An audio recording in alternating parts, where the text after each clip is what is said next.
এই বর্ণিল আয়োজন মানবতার মুক্তির দূত বিশ্বনবী হযরত মুহাম্মদ সাল্লাল্লাহু আলাইহি ওয়াসাল্লামের প্রতি শ্রদ্ধা আর ভালোবাসার প্রদর্শনের। ঈদে মিলাদুন্নবী তথা বিশ্বনবীর জন্মদিনটি বিভিন্ন দেশের কোটি কোটি মুসলমান উদযাপন করেছেন বিশেষ আয়োজনে। তাদের হৃদয়ে উচ্ছ্বাস ছড়িয়ে যায় ইরাক থেকে মিশর, ইয়েমেন থেকে মরক্কো, সবখানেই। তবে সবচেয়ে বেশি সংখ্যক মানুষের উচ্ছ্বসিত অংশগ্রহণ ছিল ইয়েমেনে। দেশটির রাজধানী সানা তো বটেই, অন্যান্য শহরেও ছিল লাখ লাখ মানুষের অংশগ্রহণ। বিশ্বনবীর বীরত্বগাথা, প্রতিটি মানুষের জীবনে নবীর নির্দেশিত দিশাই যে সাম্য মুক্তির একমাত্র পথ, সেটি উঠে এসেছে ধর্মীয় নেতার বক্তব্যে। ইরাকেও মসজিদগুলোতে ছিল বিশেষ আয়োজন। বাগদাদের ইমাম আজম মসজিদে হাজারো মুসল্লি অংশ নেন মাহফিলে। দোয়া, হামদনাদ আর কোরআন তেলাওয়াতে মুখরিত হয় মসজিদ প্রাঙ্গণ।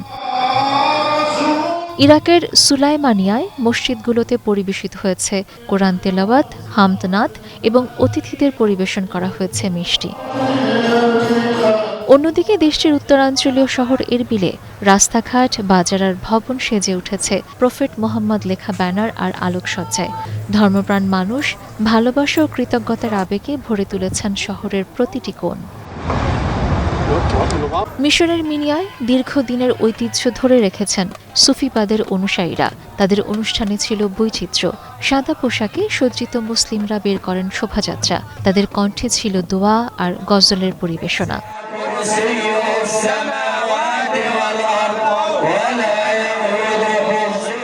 মরক্কোর সালেহ শহরে রঙিন পোশাকে নবীর প্রতি ভালোবাসার প্রদর্শন করেন নিজেদের সাংস্কৃতিক আবহে। রাস্তা, বাজার ও ভবনগুলোতে শোভা পায় নবী মুহাম্মদ সাল্লাল্লাহু আলাইহি ওয়াসাল্লাম লেখা ব্যানার আর আলোকসজ্জা। তারা উচ্ছ্বাস প্রকাশ করেন নবীর প্রতি গভীর ভক্তি ও ভালোবাসায়। সুদানেও ছিল দিনটি উপলক্ষে নানা আয়োজন। নিজস্ব সংস্কৃতিতে দেশটির মুসলিমরা উদযাপন করেছেন বিশেষ দিনটি।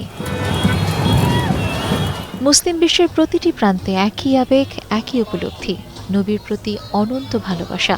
৫৭০ খ্রিস্টাব্দে ১২ই রবিউল আউয়াল মক্কায় জন্মগ্রহণ করেন মানবতার ত্রাণকর্তা, আলোর পথ প্রদর্শক হযরত মুহাম্মদ সাল্লাল্লাহু আলাইহি ওয়াসাল্লাম। মাত্র ৬৩ বছর বয়সে তিনি পৃথিবী থেকে বিদায় নিয়েছিলেন সেই একই দিন ১২ই রবিউল আউয়ালে। আজও তাঁর দাওয়াত, তাঁর সিরাত আর তার মহত্ব মানবতাকে আলোকিত করে চলেছে।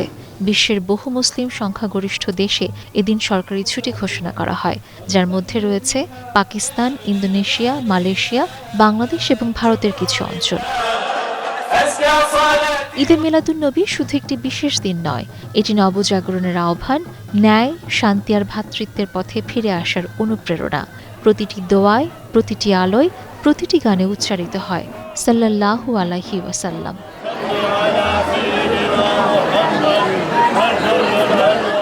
Sabina Sultana, star news.